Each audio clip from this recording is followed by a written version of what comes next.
Welcome to the Christian Woman Leadership Podcast, where we hope to inspire you to embrace your God-given gifts, skills, and passions in order to lead with confidence. We want you to remember that you are fearfully and wonderfully made in the image of God, and you are fully loved by Him. You have been designed on purpose by God with unique gifts and passions in order to love and lead those around you. I'm your host, Esther Littlefield, a pastor's wife, business owner, mom, and writer. And I'm Esther's co-host, Holly Kane. I'm a wife, mom, and business owner. I also write at hollykane.org, where I focus on my passion for women's ministry. Together, we chat about important issues that Christian women leaders face. In addition, we interview other women just like you who lead in various roles, from church to community to business. Through this podcast, we offer you encouragement, tools, and resources to help you on your leadership journey. We are so glad you're here with us. Welcome to episode 79. I'm Esther Littlefield, and I am here today with Holly. I'm so excited to be recording with you today, Holly. How are you doing? I'm doing well. How are you? I am good. And I'm excited about this episode because it's going to come out on Christmas Eve. I know. Merry Christmas, everyone. Yes. I love Christmas Eve. I know. This is like the best day, I think. I know. One of the best days. If you're listening on Christmas Eve, you might be listening the week after Christmas. Who knows? But or on Christmas Day because you don't have anything else to do. I think we made that joke last year too. Oh, we did? Oh, yeah. man. Darn it. Anyway, we hope that whatever you're doing, whenever you're listening to this, that you have or have had a very Merry Christmas and that you have had some wonderful time to spend with family and friends. And we hope that you are taking time to listen to this podcast as you prepare for the new year and a new decade. It's like crazy that we're entering a new decade. That's right. Yeah. Wow. So we are taking a break from our communication series to do this episode about reflecting on 2019. And we're going to share a little bit about some lessons we've learned, what worked, what didn't work, and look forward into the new year as well. And you might get to just learn a little bit more about Holly and I and what's been going on if you don't already know. You actually want to know any more about it? But we hope this kind of inspires you to take some time to reflect as well. Last year, we did this whole series at the end of 2018 and the beginning of 2019. Yeah. We did a big series on goal setting. And we talked about reflecting, we talked about dreaming, we talked about setting goals. So, we didn't want to repeat all of that same content again, but we're going to link up all the episodes from that series in the show notes so that you can go back and listen, especially if you're a newer listener and you just have found our podcast in the past few months. Definitely go back and take time to listen to those episodes because I do think we covered a lot of really good topics. Oh, it's a good way to prepare for the next year. And as we're going to talk today, reflect on the past year because we think that's integral in making goals. Exactly. And we talked about a lot of things related to different personality types and how that affects your goal setting. So don't think that it's just a formulaic, here's the way to set goals. 1, 2, 3, No, we talked about different styles too, different ways that people find that work for them because it's different for everybody. So exactly. Yeah. And so just to recap though, a couple things that we covered in episode 24, which was specifically about reflecting. You mentioned that it's foundational to the goal setting process. It also helps you to just see how you've set goals in the past and what's worked for you and what hasn't worked for you. Helps you to look at life circumstances and how that affects your goals. It also gives you confidence in moving forward because you can kind of see, I actually did reach some of my goals. I'm not a total failure. Yay. Right. So there's a lot of benefits to reflecting. So, we want to encourage you to take the time. And honestly, this is one of those things, I've shared this before, that I'm not the greatest at. I'm not the greatest at reflecting back. I'm really a lot of times looking forward to the future and saying, what do I want to do in the future? But it doesn't take that long to reflect. Preparing for this episode, I think I spent about an hour going through the questions that we're going to talk about. And that's not that much time in the big scheme of things to take the time to really think about what has the past year brought me and how can I move forward into the future. Yeah. Agreed. Awesome. So do you want to jump in, Holly? Should we get started? Yeah. Okay. Yeah. Okay, so we're going to do some of the same questions that we did last year. And then we have some new questions at the end, and come up with whatever works for you. These are somewhat general and some specific. So, Esther, what worked in the past year for you? Okay, so I'm going to break this down a little bit kind of into business and personal and that kind of thing. Yeah. So, Okay. for business, I think I was a lot more focused in the past year. I primarily focused on working with people who have podcasts, and I was doing a lot of the same type of work. So that actually was really beneficial for me. I met some of my personal goals. We paid down some debt. I was able to exercise more frequently, and I moved forward on some family things that we wanted to accomplish. For the podcast, our podcast grew, and I think we had just like a really fun time on the Yeah. podcast throughout the year. Agreed. So that was good. It also was fun to focus more on my writing. So I joined Hope Writers, and I have started working on a book proposal, which feels kind of scary to say, but that's happening. Now it's marked in time for the whole I world. know. Now it's out there. Yeah. Sorry, did I just freak you out? No, that's okay. Hey, if anybody knows of a good agent that they want to send my way, feel free. I would love to find an agent. So I'm just going to put that right out there. Yeah, there you go. So also one of my goals for 2019 was to have more fun. And I think I spent some time looking back through my photos of the year. That's one of my favorite ways to reflect. And I did have more fun this year. I had more free time to do the things that I enjoy. So that was something that worked well. What about you, Holly? What worked well for you in the past year? So I was telling Esther before we hit record that this question felt so overwhelming to me, but she was like, break it down. So I tried to break it down, but I don't know if my thoughts are as succinct as Esther's were. But my very first one was I had to give myself lots of grace this past year. And I'm not really great at that, but I had to do it. There were some things that I realized after kind of like going through business for about a year that there's just things I'm not good at, and that's okay.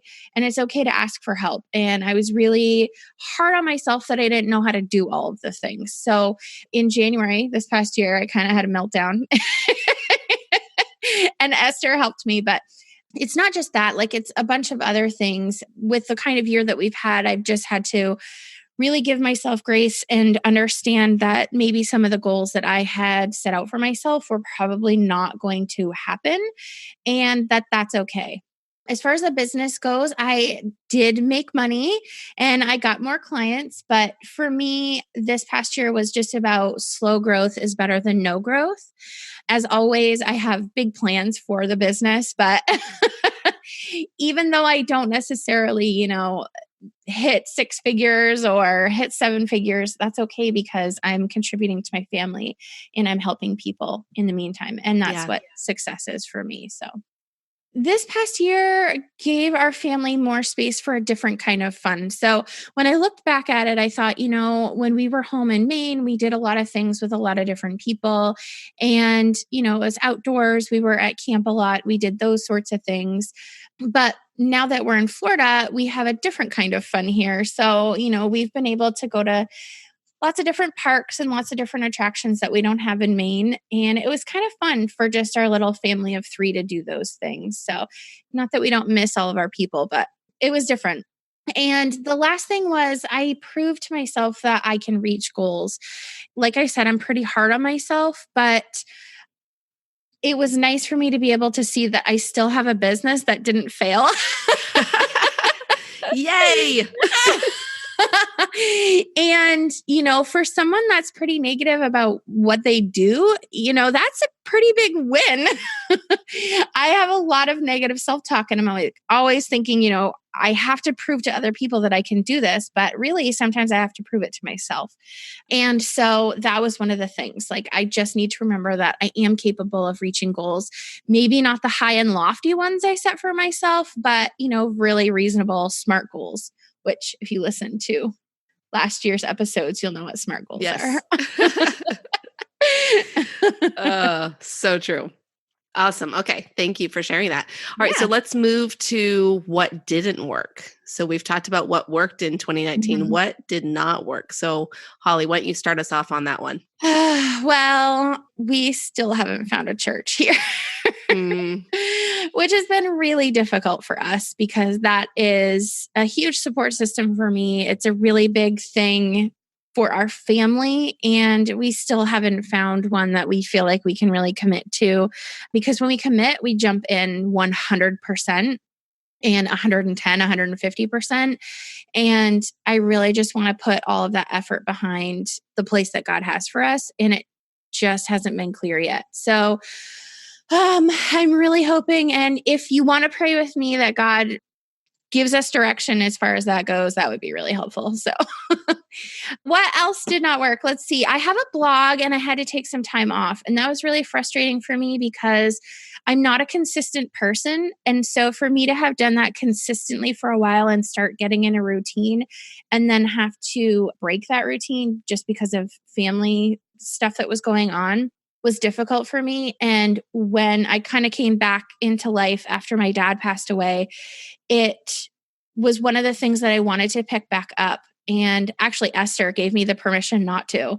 And that was really helpful because it's just not something that I can put on my plate right now. I want to start back up in January, but we'll see. It's definitely my passion project, something that I really enjoy talking about. So it's not like it's gone by the wayside as far as it's, something I still want to do. But I really had to just take something off my plate. So yeah. and then I didn't reach, as far as business goes, I didn't reach the financial goals I set for myself because I didn't have a solid plan and because they weren't realistic. And so because they weren't realistic and I didn't have a plan that I stuck to, then, it would have been a really weird fluke if I had actually hit the goals. Yeah. Yeah. So that's fine with me. I'm okay with that. I think I have a better plan for this coming year. So yeah. That's awesome. What about you? What didn't work for you? Okay, so I was looking at my goal sheets that I have from my power sheets from last year, and I was like, wow, I don't think I hit any of them 100%. So my list, yeah, my list could be long, but I'm going to try to keep it brief. So the first thing I would say is a big goal that I had, and I think I might even talked about this on the last year's episode about this, is that I wanted our family to be in a consistent routine of decluttering because clutter drives me insane, but I'm not good at on my own keeping up with it because of, the fact that I'm one person and I don't create all the clutter in my house. So anyway, we did not create a consistent routine of that. Although I will say towards the end of the year, my husband has gotten like this big second wind on getting rid of stuff. And it's really exciting. Really great. He's more excited about getting rid of other people's stuff than his own. But but it is kind of creating that, like when he gets excited about doing that kind of project, it gets me moving because usually I'm the person that's like driving these types of projects and saying, we have to do this. So when he is on board, then it makes it easier for me. So we're making progress, I will say, but it's not a consistent habit right now. So that is one that didn't work. Okay. A second thing that didn't work was for the podcast, we had some big goals.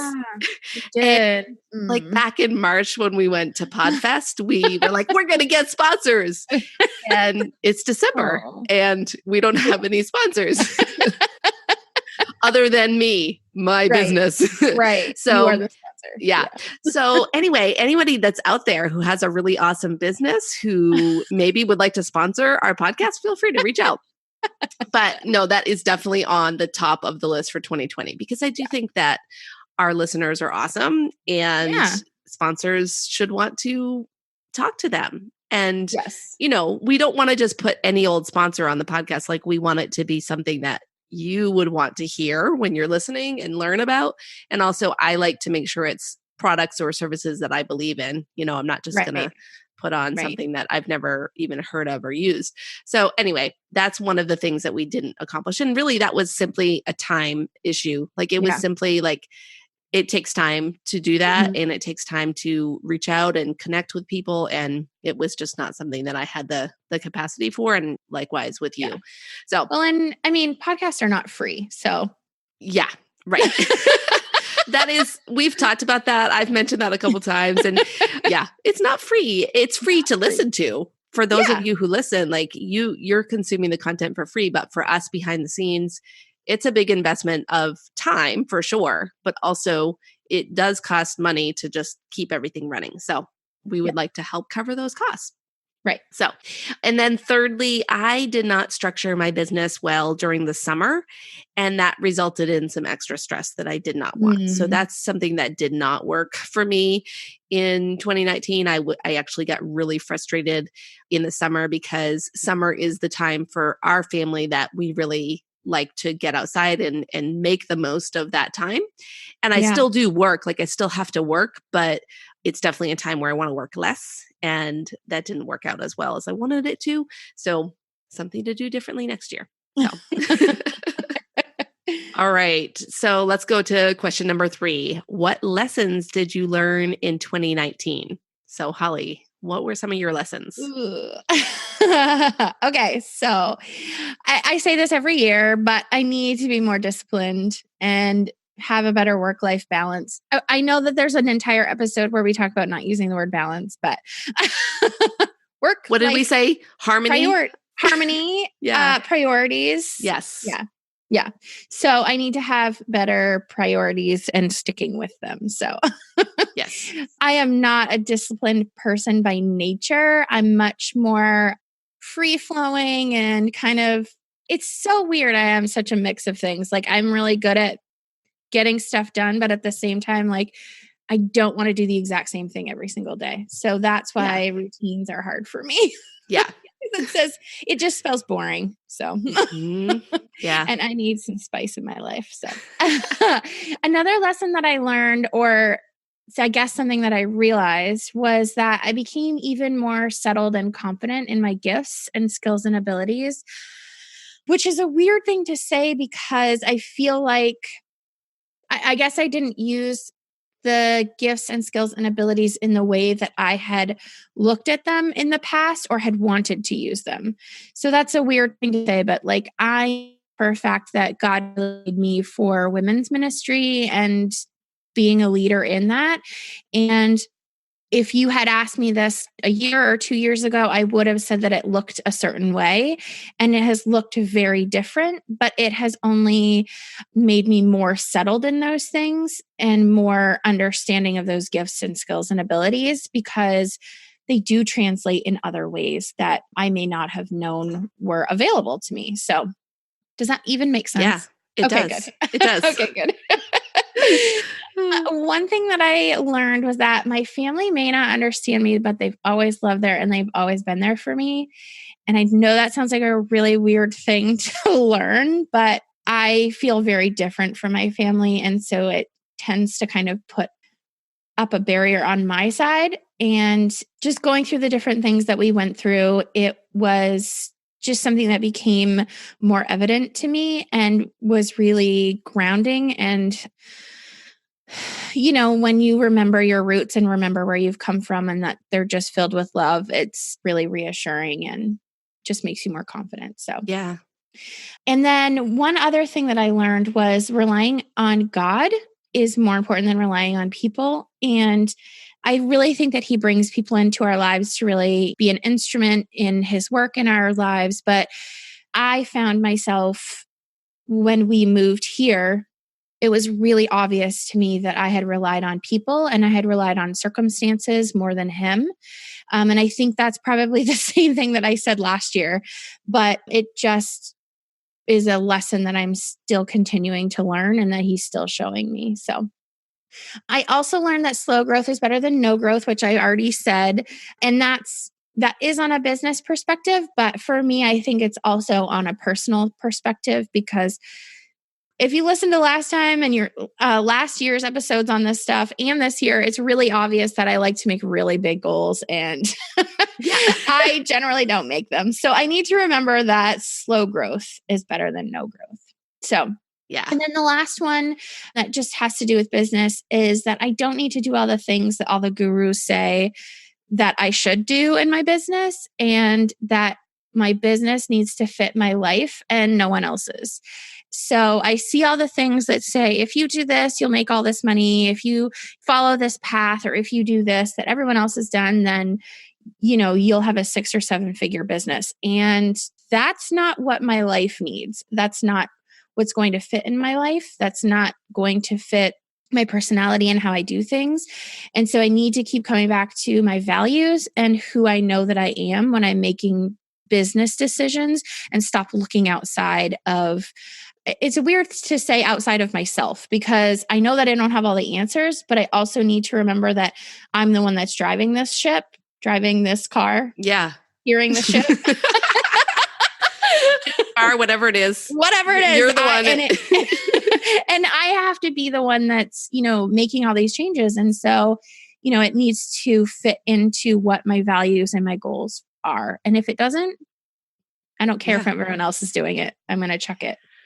I think that's such a valuable lesson. And I think that would apply no matter what we're talking about. I think about the idea of like, there's so much, if you're in ministry, there's so much advice out there about how to grow your ministry, or how to structure your ministry, or how to reach more people, or whatever it might be. Yeah. And there is a lot of value in hearing that and listening. But at the same time, you have to know your particular circumstance, your particular church, your particular women's group, and make the decision that makes sense for them and for you. Mm-hmm. So I think that lesson could be applied across the board to other areas as well. So agreed. And I feel kind of like I'm saying I shouldn't be learning these things, but that's not it. Like, I think that it's kind of digesting all of the stuff that's out there, learning things. It's the chew and spit, really. Yeah. I'm going to chew and use what I need for my business right now. And then I'm going to spit out the stuff that I don't need. But all of that learning, it's not in vain, because when I'm ready to shift or pivot or move, I've learned all of those things, and I can draw on that learning and that experience. So, yeah. I think we talked about some of that back in the business series that we did. And I actually was trying to find a particular episode to reference, which it's not coming up for me at the moment, but there is put it in the show notes. Yeah, we'll put it in the show notes. Yeah. There's an episode about business that we kind of talked about that idea of not necessarily trying to follow all the advice from all the people all the time. Because it contradicts itself too. Like exactly. One person says do this, the other person says don't do this. So yes. Yeah. Anyway. Okay. I would love to hear the lessons that you have learned. Okay. So one thing I learned is that I really need quiet time and space to think and reflect and write. And it's like something that I've known for a long time, but every time I feel like I have to keep learning the lesson. And so I'm hoping this year maybe I'll stick with this and make it a consistent part of my calendar and a part of my routine. Because when life starts to get out of control, or when I start to feel like things are out of control, it's often because I am not having that consistent quiet time, and I'm not just talking about quiet time with God. Like, that is definitely something that for the most part is part of my routine, but I also mean just additional quiet time to think about where I'm at with my business, or to think about where we want to take things with the podcast, or to think about, new ideas that I have, and let myself just go down that rabbit hole of thinking and writing and dreaming. When I do that, that's where I make the biggest steps forward in business, in life, with family stuff. I get clarity from doing that. And so that's something I need to make time for. So that's one lesson I learned. Another lesson I learned is that I have more ideas than time. So common problem for many of us. But I have so many ideas for all these different things that I want to do. And I think that's why, like you, I have my goal sheets from 2019, and I didn't hit a lot of them because there were some really big goals on there, and there were some really big ideas on there. Yeah. And you can only do so much, Yep. And so I I think one of my lessons this year is just learning to focus on one thing at a time. It doesn't mean that I can't do all those things. I just can't do them all at the same time. Yeah. And I have learned that I am much more effective when I am focusing on less things at a time. If I'm trying to do too many things, too many projects at the same time, if I'm trying to work in too many different areas of my life at the same time, I'm not effective at all. So, another lesson is that I just kind of realized, and again, something it seems weird to say this is a lesson, but my family is really, truly the most important thing to me, outside of my faith. Yeah. And I really want to be present and available to them. And maybe it's the fact that my daughter is 11 now and it feels like, oh my goodness, like she's going to be in her teen years soon. And I truly want to be available and present to her. And I also want to be available and present to my husband. And so I think that at times I've allowed my business to take over or different things going on to take over and make excuses for not investing in my family. And so I want to be more present with them in the future. So that's one of my lessons from the past year. I love that. I think that we say, well, you had lessons that you were like, I feel like I say this all the time. And so did I. And I think that that's just part of, I don't want to say growing up because we are grown up at this point, but it's just part of growing and part of life. And, you learn different aspects of the same, it looks like the same lesson, but they become real in our lives in new ways each year. So yeah. Anyway, definitely. I just wanted to say that. Okay. Okay. So this one, oh, wow. Okay. Number 4.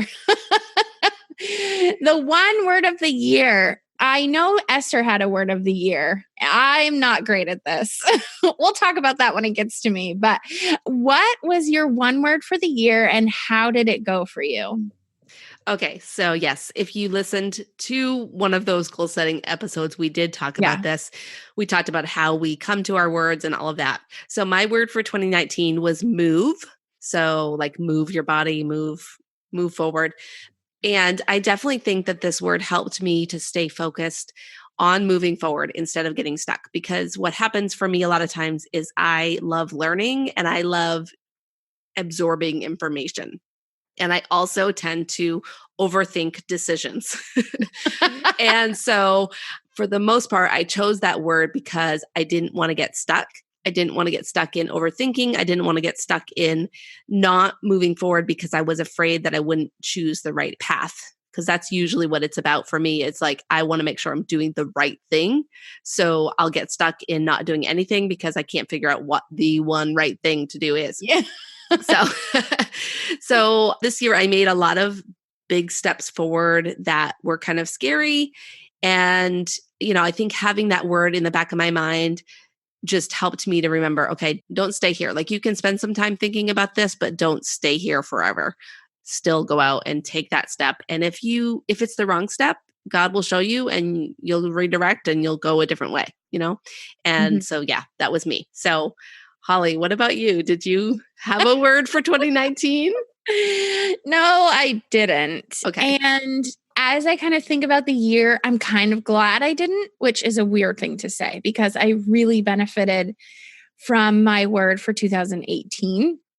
2018 was like a big year for us. We moved and all different things. And so my word was brave. And that really helped me. And it kind of was a recurring theme. But as I kind of look back on 2019, probably a word would have been helpful. However, I really felt like I just needed space and I needed my brain to take a rest and I needed to just kind of be able to think and process just different aspects of our lives. I know that sounds weird to say. I'm glad I didn't have one, but for me, a word is really hard to commit to. It's really hard to like nail down an entire year to what I think this one word would be. It just seems so like high and lofty and I don't know. So it's really hard for me. Well, and I think that is okay. Like, Yeah. I think that it's fine to not have a word for the year. I Yeah. think this became a trend. I don't know when it kind of started, but it was a Yeah. few years ago where Yeah. this started to be a thing that people were doing. I think it's a great idea. And I think for some of us, it really helps. And I also just want to say, if you don't like having a word for the year or Oh, you yeah. don't want to have a word for the year, don't feel pressured to do it just because Yeah. it's a popular thing. Right. So I think the idea behind it is to have kind of an intention for what you want your year to look like. Yeah. And for other people, it might be that they need to have a certain phrase or a list of words. Like maybe having one word is too much pressure and you need to be able to have 3 words. That's okay. Do it. So it felt like too much pressure. Yes, Yeah. you're right. For when I was choosing one for 2019, it felt like too much pressure. But Yeah. I will say that I have seen its usefulness and I have seen the benefits of having a word. So I'm not against it, but I just couldn't pick one because I'm a 4. I was going to mention the Enneagram 4 thing, but I didn't want to use the Enneagram as a weapon. So I didn't want to do that. Well, I'm trying not to use it as an excuse, but it really makes a whole lot of sense in this case. Oh, goodness. So let's talk about 2020. What about 2020? We're going to move towards looking forward a little bit for a minute. Okay. So do you think you're going to have a word for 2020? And if so, have you gotten any ideas about that? Okay. So I only just started thinking about this yesterday. You mean when we were voxering about this conversation? Right. But my words that I'm thinking about are so counterintuitive to my personality. So we'll see. So I'm thinking about a couple different words, and they are commit, intention, and consistent, because I am not really any of these things. And that's okay. But I need to have this in my life because there are some places in my life that I feel stuck. And I feel like I'm stuck there because of I can't get out of my own way.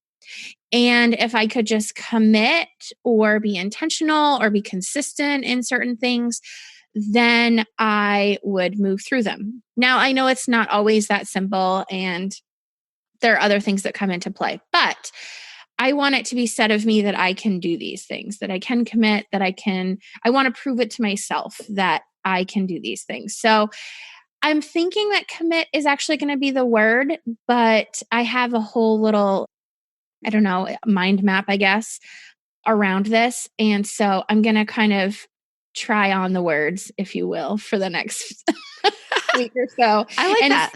And see how they fit. So, yeah. That's nice. Yeah. Okay. What about you?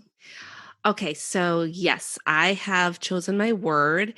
I usually spend a lot of time coming up with ideas and, processing all the potentials and all of that. But this was one of those things where the word came to me and I was like, all right, this is it. I love that. That happened to me not last year, but the year before. And it was fantastic. I remember when you told me about that.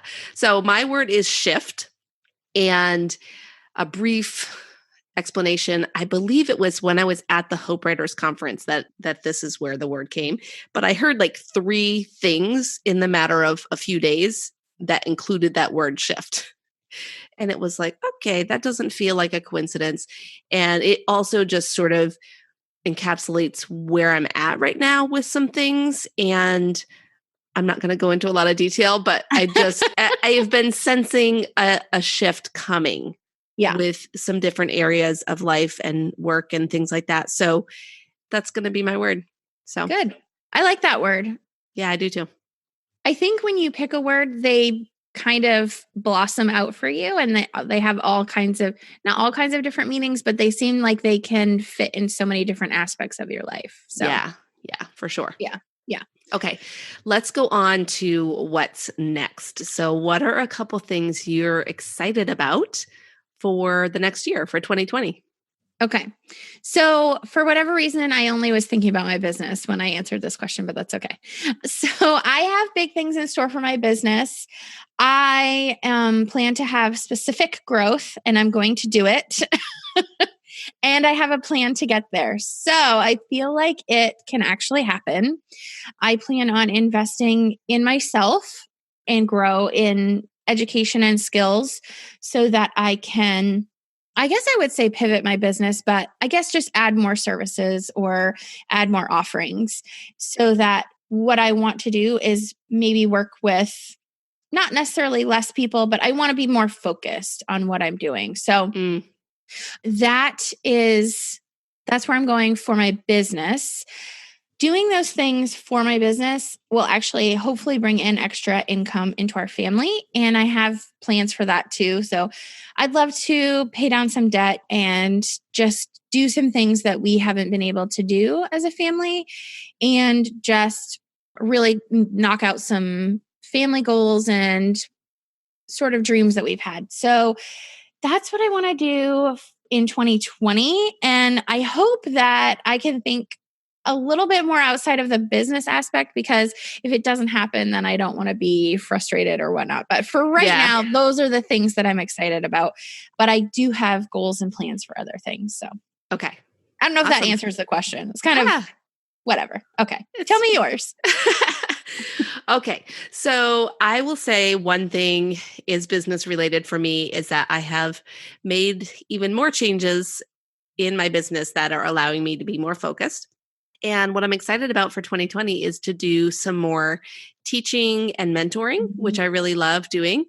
And there's also some other shifts happening, which I mentioned before that I'm not fully ready to share, but I will definitely be doing so as soon as I have some clarity on that, because I need to spend that time in the reflecting and writing and really establishing what it's going to look like. I also have some speaking opportunities that I'm excited about. So I am speaking. Yeah, I'm speaking at a women's business conference in Wisconsin in March.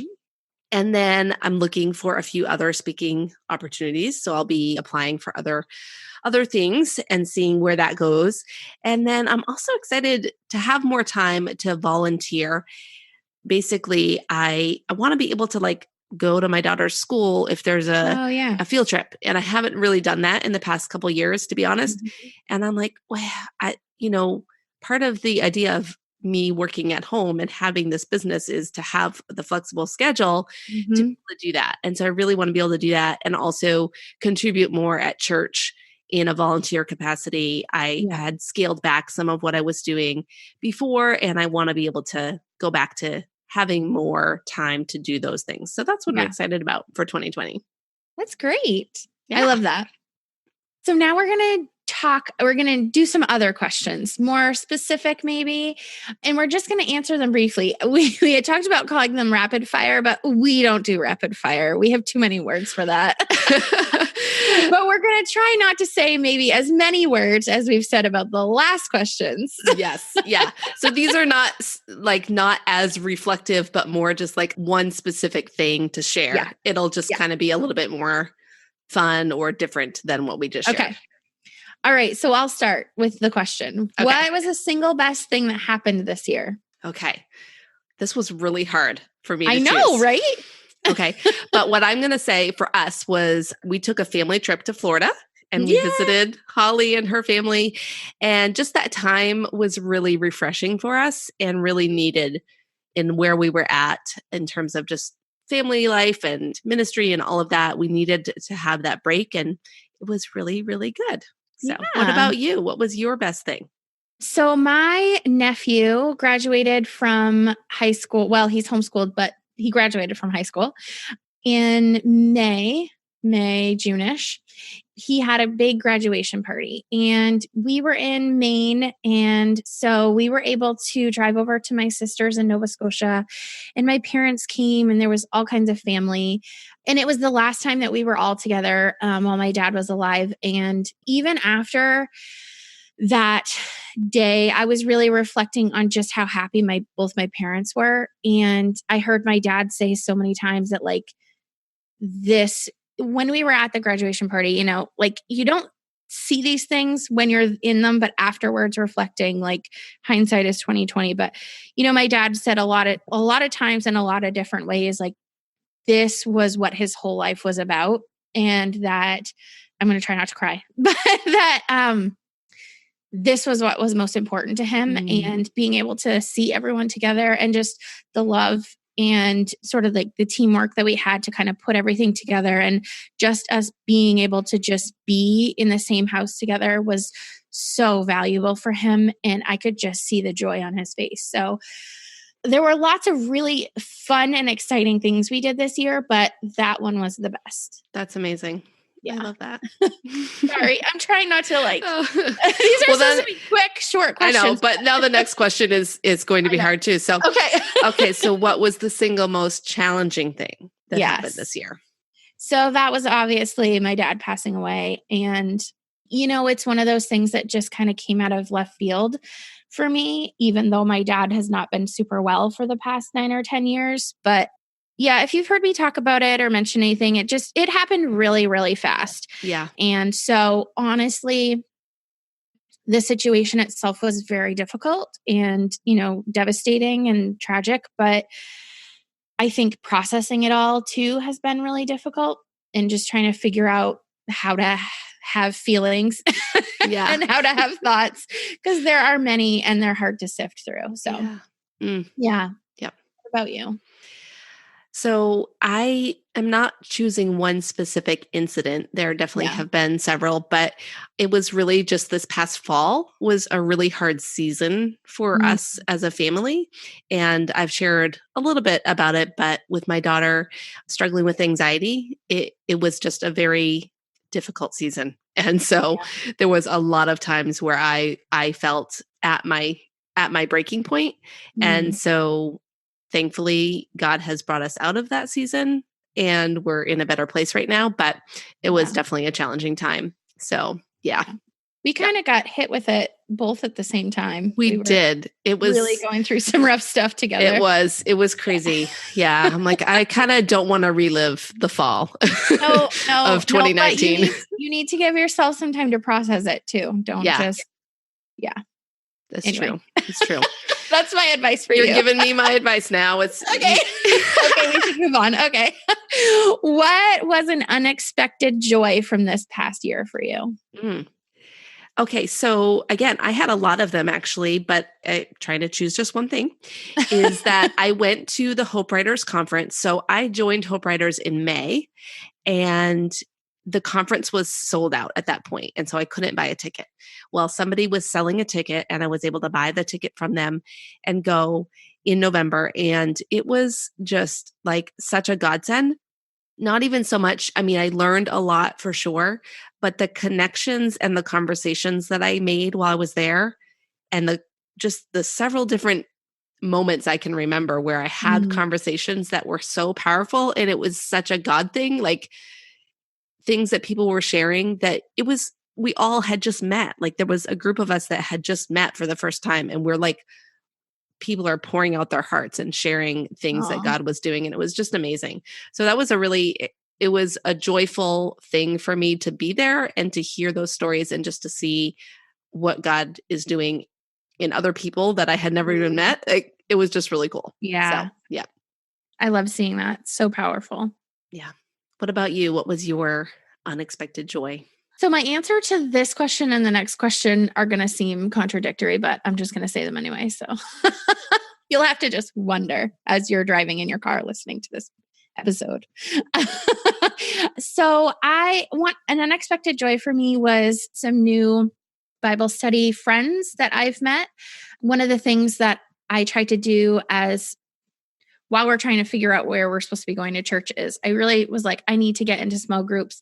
I need to get and meet people. And so I did one, and, there were some really fantastic people in there, but for whatever reason, it just didn't click. So I tried a different one. It was kind of summer into fall. And honestly, the people there have been amazing. Like I've just clicked with some people, which has been really therapeutic for me, because I felt like, I'm so different than everyone here. There's no one like me, and I'm not ever going to find any friends, which is not true, obviously. But And so it was really, really sweet to connect with these people. And they've, asked me out for coffee a couple different times. And we put together a little Christmas get together a week or two ago. And that was so sweet. And it's just really nice to have people who are really real and authentic, and don't mind sharing what God is doing in their lives, and who kind of welcome people with open arms. And they've done that for me. So that's been really good, because Bible studies in the past have been really where I have connected with people, and where I found my really strong support system, and where I've gotten my bestest friends, if that's a word. Yeah, it is. So it was really, really sweet to be able to find some of those people. And I don't know if these people are going to be friends for the rest of my life, but it was an unexpected joy, because I was feeling really down about it at the time. So, yeah. Okay. So here we go on the flip side. What was an unexpected obstacle for you? Okay. So for me, my unexpected obstacle is me. Okay, let me explain. How unexpected. Yeah, right. Like, I held myself back because in a couple of scenarios, I didn't set clear enough boundaries and set things up in a way that would allow me to do the things that I wanted to do. So, like I mentioned, the summertime, ending up working a lot more than I wanted to. Part of that was my own fault, and just not making it really clear what the boundaries were for the projects I was working on. And then it was too late kind of for me to reverse things with clients, because I don't like to go back on my word with people. So I stuck it out. But I learned that I hold myself back, and that I can be an obstacle because I don't set that up to start. So yeah, that's mine. Yeah. So what about you? What was yours? So I think for me, it's that we still don't have a home church. And I know that sounds really weird in comparison with my last answer, but we have some good options. But I'm just really feeling very confused about the decision, and really, really unsettled. And I'm trying really hard to discern what we should do, because when we found our church in Maine, it just immediately felt like home. And I've been trying really hard not to have that expectation that perhaps this won't fit as nicely and neatly. But at the same time, there are some things that I really don't think I can compromise on. So I'm just feeling really confused about that decision. So I'm really just hoping and praying that God will either say, you just need to do it, and I'm going to work out that stuff that you're confused on, or just lead us to the right place, because I'm over it, and I need to, I'm 110%er when it comes to church, and it's really difficult for me to go to church and not do that. So yeah. Okay. All right. Anyway, yeah. Okay. We're keeping going through our quick questions. Yeah. All right. I think the next few ones will be a little bit faster answers, though. Okay. All right. I think. Okay. All right. Pick 3 words to describe this past year. Without explanation? Let's do it. Okay. Yes. Mine is so cliche, though. Okay. I'm just going to do it. Family, faith, and fun. You like the alliteration there? I do. That's great. Alliteration is awesome. Okay. You. What are yours? Okay. Mine are stretched, travel, and clarity. Was that really hard to say those without explaining them? Yes, but I think some of the things I've already said. Well, I know that, but still. Yeah. Somebody will have to message me if they want clarity around my answers. Yeah. We have to move on before I try to explain my answer. Yes. Okay. What was the best book you read this year? Okay. So I'm not going to say the answer that you're going to say. But that's okay. You can still say it. Well, are we saying one book or more than one book? You can say them both. It's okay. All right. Say how you feel. One of the best books I read was Mama Bear Apologetics by Hillary Morgan Ferrer, and she was on the podcast earlier in the year. Be sure to listen to that episode. Mm-hmm. And then another one is The Next Right Thing by Emily P. Freeman. I love that book and the podcast, and again, related to my difficulty with making decisions, that book was really helpful. So What about Maybe you? I need to read that. Would it be good? I have not read that one. Would it be good in light of my church decision? It would. Yeah. Oh, okay. I think perfect. so. All right. My answer is Mama Bear Apologetics as well. And I think it's because it's so different than many of the other books that I've read. And I really loved it because it sort of sifted out some of the gray areas for me that I had in my head and helped me to feel equipped to talk about those with my son, those areas. Yeah. And I really feel like it's a good thing for me to just have on my shelf. And when I feel like confused about something, I can literally just pull it off. And after having read it, I kind of know what parts would be best to reread. And so it's really great to go through, but I also feel like it's kind of a reference guide at the same time. So, yes. Yeah.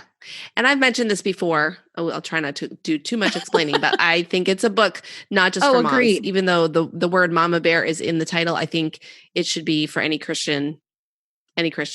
Absolutely. Absolutely. There we go. Okay. Next question. What was your single biggest time waster in the past year? TV and social media. So we like to watch TV to like relax at the end of the night.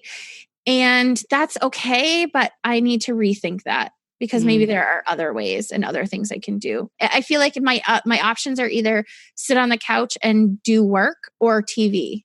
And that's not true. Yeah. Right. Okay. My answer is the same. Oh, okay. Yeah. Totally too much time. Netflix and social media. The two of those things certainly have been time wasters. And I think that I don't want to get into like a cycle of guilt and being like super guilty about taking time to do relaxing activities. But like you said, is that always what that should be? You know, there are other things I could do that would be relaxing and still also not just wasting my brain away. So, right. Yeah. And it's not all, I don't find it's always relaxing either. Like I think I'm relaxing and then afterwards I'm all like worked up. So I need to think about things that are truly relaxing and put some of those in there. So exactly. Yeah. Okay. What was the best way that you used your time this past year? So I couldn't think of one specifically, but when I was thinking about this question, the best thing that I could think of, or the thing that kind of kept coming back to me, was I really loved the flexibility of my business and being able to kind of, if I was having a weird day, you know, go to Starbucks and maybe get some motivation just by sitting around other people who are working. Or if I felt really introverted that day, I could work from my desk or from my bed, or, you know what I mean? Like just the flexibility of it felt really good to me because that's what I need for myself sometimes. And I really liked how I was able to do that. I don't know if that answers the question, but that's my answer. So there it is. You get it. Okay. What's yours? Yeah. So I think that mine was getting outside more. That was one of my goals. And we really love hiking and camping and things like that. And I mentioned looking back through photos and I was like, wow, we did that a lot this past year. I really am excited about how much we did get out and go hiking and go camping and different activities like that, because that's really important to me. So yeah, that was mine. Okay. What was the biggest thing that you learned this past year? I think when I thought about this question, honestly, I just kept coming back to God's sovereignty in a lot of different things, and that He just really is in control of everything. And I need to remember that. And He doesn't do things on accident. They are on purpose, and they are for my good, and they're for His glory. And I need to remember that. I love it. So that was it. Okay. Yeah. What about you? So mine, I think, is to stop doing things that are not truly what I should be or want to be doing. Which is a hard lesson for me because I like to make other people happy. And I also often have a lot of expectations of what I should be doing that may or may not be actually what I really should be doing. That makes sense. Yeah. Yeah. No, so I got that. That's a big thing I learned this year. Okay. So I want you to create a phrase or statement that describes this past year for you. This was an interesting one. Yeah, this is. But I knew exactly what mine was right away. So awesome. Okay, mine is when you are filled up, you can pour out. When you are empty, you won't be able to give. That is so true. Mm-hmm. Mine is kind of, well, it's a Bible verse, but it's been a piece of a Bible verse that's been really, this is probably my one word for the year. My 4 words for the year. So mine is great is thy faithfulness. So, yeah. Okay, we've got 2 more questions. Okay, we can do it. All right. What is your favorite place that you visited in 2019? So we were really lucky to be able to go on a family cruise, and we went to the Bahamas. So that was really fun. I love going to places like that, exploring different cultures. And we rented a Jeep thingy majigger, whatever. And we drove around the island, and it was, one of the islands, and it was really cool. I really, really loved doing that. So that sounds awesome. What about you? Where did you visit? Oh, well, I went on a lot of trips in 2019. Yeah. I was, again, looking back but I, trying to pick a favorite place. Florida was right up there for sure. But because I live here. Yeah, because you live there and also because of the dolphins. But sorry, the dolphins kind of were like a highlight. Oh, man. Okay. I already shared that was my favorite experience of the year or the best thing that happened. So the favorite place I visited, I'm going to say, was Quebec City. And my husband and I went there for an anniversary weekend. And that was really, really cool. It was very different from anywhere that I'd visited throughout the rest of the year. So I really loved that trip. Yeah. Yeah. When we were in Maine, I felt like we had really driven to all the places that we could drive to, but we have never been to Quebec City, and I would love to have gone there. So yeah, it was really cool. I'd actually like to go in the winter because they do some really interesting things in the wintertime. Oh, yeah. With like a whole winter carnival ice thing. Castle-y things. Yeah. It's crazy. Yes. And I'd like to take my daughter back. I'd like to do that. Yeah, right. I mean, that's the problem. Okay. Last question. Which of your personal qualities turned out to be the most helpful this year?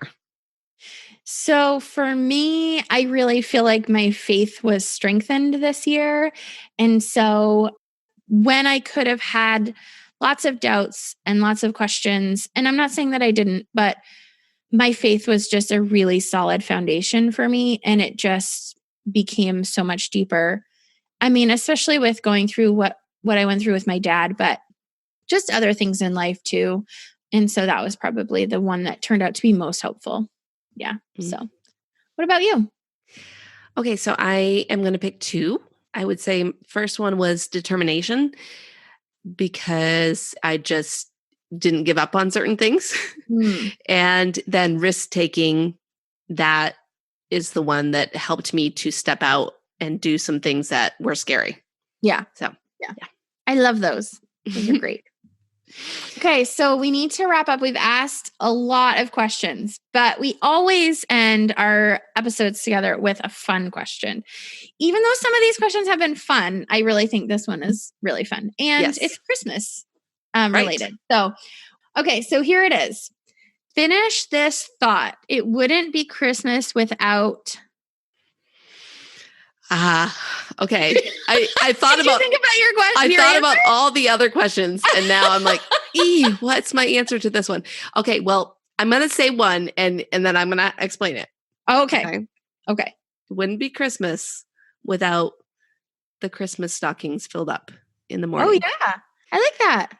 And I was like, maybe I should say like family or something like that. But you know what? No. Family is the whole year. I want to be with family. But Christmas stocking, that only happens on Christmas morning. So that's my answer. What about you? I like that. Wouldn't be Christmas without what, Holly? No. Sorry, I'm very, very adamant about that. I don't know. I grew up in a place where, white Christmas is a real thing. And it's so hard to, it was going to sound whiny. Or I don't know. You're now living in a place where there is definitely not going to be snow on Christmas. Yeah. And I'm very thankful for the nice weather. I truly, truly am. Like, I love being able to go to the beach year round. However, I want snow on Christmas. And even when I was in Maine, there was a chance that we may not have a white Christmas. It always stressed me out. Yeah. Always, always. And I'm like, winter drags on for months and months there. And I was always like, I just need snow for December and January, and then you guys can take it away. I'm fine. I'm done. But I don't know. I love snow on Christmas. It's just magical and beautiful. And so. Yeah, and I don't know if we're going to have it this year. This year is Really? crazy. There is no snow on the ground right now. It all melted in the past week. What? We had like almost a foot of snow. I was going to say, you guys have gotten a lot. If you looked out my window, you would just see dead brown leaves on the ground right now. It's very depressing. So it's going to be a brown Christmas. It might be. Ours is going to be a light tan Christmas. Oh, goodness. Well, but my son did say last year we went to the beach on Christmas and made a little sand snowman and the whole thing. He asked that we do not do that this year. That was too much of a stretch for him. That sounds weird. So we are going to not do that. But yeah. Okay. I just wanted to tell you that. So in our Facebook group, we will ask this question and you can tell us. We'll probably actually ask it on, I don't know, Monday before this episode goes out, because after Christmas, it's going to be a little weird to do it. So we'll ask you guys, what would Christmas be like? Like, what is the one thing you have to have on Christmas? We want to know. And I want to mention just one quick thing. We mentioned this on the episode about social media, but we are doing a special kind of but a special fun thing in December. Yeah. So for people that leave us a rating and write a review on the podcast, on whatever podcast app you listen on, if you go in and leave us a review and screenshot it, and either you can share it in the Facebook group to show me, or you can email it to me, let us know that you did it and give me your address so we can send you a free sticker. We would love to do that as a celebration in December. So you have until the last day of December to do it. The first 10 people who actually leave a review will get that sticker. And then also, hopefully, we will be celebrating 100,000 downloads in December.